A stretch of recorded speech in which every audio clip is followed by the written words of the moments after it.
Again, good afternoons. So I'm going to share the experience where we implement project in Cambodia in regard to the community-based approach, where the input from the project can be cattle, pigs, poultry, and also for the seeds.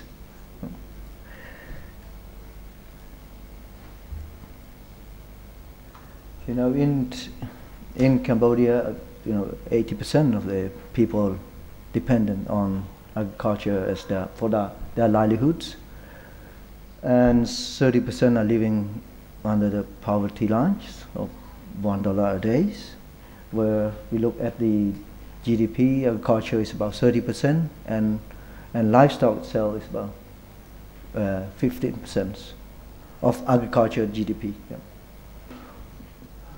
Agricultural land is about 24% of the whole country, and of which 80% are used for rye cultivations. And most livestock keepers are smallholder. 90% keep from 5 to 20 chickens, and 67% raise 1 to 5 cattle. 46 keep 1 to 5 pigs, and about 20% keep ducks, and buffalo, small number. And meat to the supply to the city mainly from smallholder. All those light commercial scale, especially pig and poultry farm, are increasing in Cambodia. Through contract farming, a lot from CP group,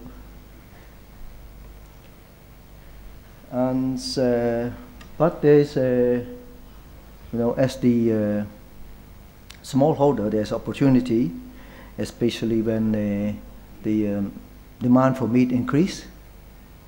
One is in the country. Cambodia, as at present, we cannot produce enough pig for our own consumption. Cambodia, as at present, we cannot produce enough pig for our own consumption. I think we produce roughly about 40–50% of the total pig consumed by local populations.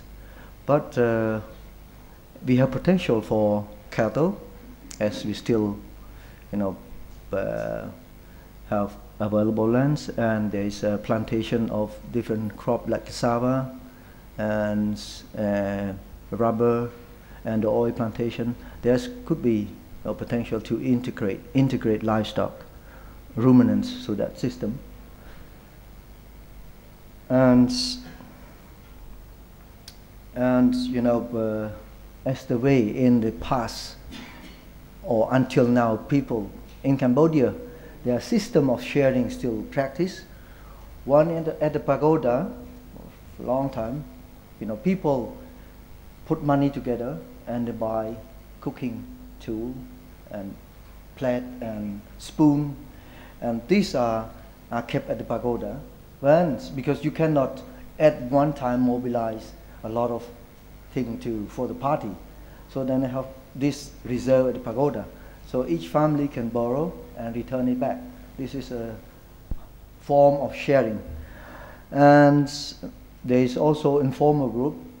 Family who do not own draft animal can work for those who own animal, transplanting rice in exchange of plowing. So there's a system like this going on. And although there's a lot of microfinance increasing in Cambodia, but one of the informal loans in Cambodia called Tong Tin, although it's not legal. It's illegal because a lot of trouble, but it's still very popular because you put money, example, $100 a week. Then everybody can go there and say, I put 20% interest rate. to get the money today because I need to buy something. And then the rest of the time you just pay $100 because you are debt. This system is still practicing in Cambodia. And a traditional approach, of sharing or cow bank. If a person who have the money can buy a heifer and give to a farmer, and then everything is shared equally until selling the cow. So everything is shared 50%. But the new adopted approach, we talking about having 2 calves share, and then the person who received the heifer will own the second calf and the cow. So this is a form of releasing the burden on those who take care of the cow. So I show the step how to do it and comparing both approach. The good thing is the traditional approach is a verbal agreement. You don't have to do a lot of paperwork. But this community approach, adopted approach, the decision is made by the whole group.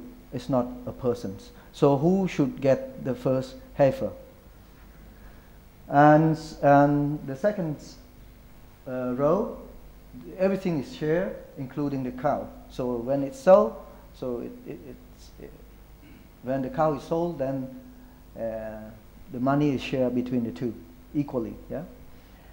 But the new approach is the person who take care of the cow will give the first one away to the second member, to the new member, and the third one. Then the person who take care of the cow will own the second calf and the cow forever. Yeah, there's no more commitment for the community. So those who get the cow will continue to provide input to the social capital. And for the traditional way is a mutual benefit between the investor and the caretaker of the cow. However, for the new approach, the benefit to livestock caretaker, the expansions of resources to a new member in the community. And this help individual family, why the new approach is building, farmer group, I say FG, farmer group resources, and also build the ownership of the group. And again, they also join the training. There is also a saving scheme, and also another community activity. But the traditional way, they don't receive training, they don't have all the commitment, just to take care of the cow. And I think about the 90s, there is also a cow bank approach, given by different donor and project. And a cow is given to a family B, or A, and then after the family A getting a calf, then they pass the cow, not the 2 calves, but they pass the cow to a new member. But then second family, the third is okay, but then the 4th and the 5th will get the cow old. When you sell, the value is different from the younger cow. So then later on the approach is not working very well. And I come to the new approach where the input is provided by a project or can be donor, and to a village, let's say 180 household, and resources limited, then we could expand to cover many villages. Then we say we cover 15, 20 family in each village of 180 family household. And let's say a cow is given to a family A, and the family A have the commitment to pass on the first calf to a new member. So a new member will be a family where the group of 15 or 20 selected. So they have the criteria. I will show the criteria what they should have. And then the family A is becoming a donor. We do not say as a commitment, but he get the cow, then he pass one to a new member, so he's already become a donor. So he pass one calf, number one, to the new member, and then the second calf he will keep for own, the increased number of cow in the family, or he can sell to get some money, the second calf. And then the third calf, this is most important, the third calf is given to the FG, the farmer group of the 15, because this group have to manage, to supervise, to see what is happening, and they have to also make the bookkeeping, recording, and monitoring, follow up the activity. And in addition, that part, the third calf, which given to the community, is not for the community, for all. So 60% is going for the NGO, example, Celegrate, who implementing the project, will get 60% of the value of the calf. So 60% is going to use for the fuel and the per diem for the staff who going, because the project is normally 2-3 years. After that years, there is no continuation. This is the resources where it can be used to pay a person to travel and his allowance daily to work with the farmer. Okay, this is why POG is practiced, because limited project resources to support the poor family one at a time, all at a time, and improve and deepen the culture of sharing, collaborating, and participations, building up community resources, spirits, and ownership. And the latest stage is the sustainability. And who are beneficiary? Poor family with the following criteria: interest and willingness to work in a group, permanent resident in the village, main livelihood is dependent on agriculture, support from 2 to 3 people including village chief, having animal pen ready. The project are not going to pay them for the house, the pens. They have to look for resources and build the pen before getting the animal.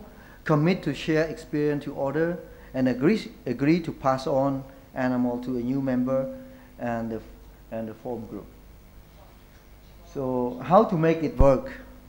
Give additional support, provide training to the farmer group leader, establish saving group member who borrow money for urgent need, buying drug to treat animal, provide training to the village animal worker, supply seedling, cutting, and seed of fodder, crop, and forages. And what we have done so far, we have more than 500 villages and community are benefit from this approach, and more than 5,000 original beneficiary, and they have passed on animal to almost the same number of beneficiary. And this has been, within 2 years, we have almost 10,000 beneficiary. So animal distributed in form of group of community, can be cattle, pig, poultry, also fingerling. Donor provide financial support, and Surrogate implements this approach. We have this number of donors. Conclusions, PLG provide long-term impact to livelihood of the farmer and community, build up self-help group and resource independency for own developments, double number of beneficiaries with the same amounts of project resources. Cattle and buffalo are the most preferred by farmer compared to the other animal. So some recommendations: work closely with local authority and take adequate time for the selection of original family or beneficiary. Elect subgroup 3 to 5 people, leader for monitoring purpose. Give training to village animal worker to make their service more reliable to the farmer group, and access to market information. Thank you.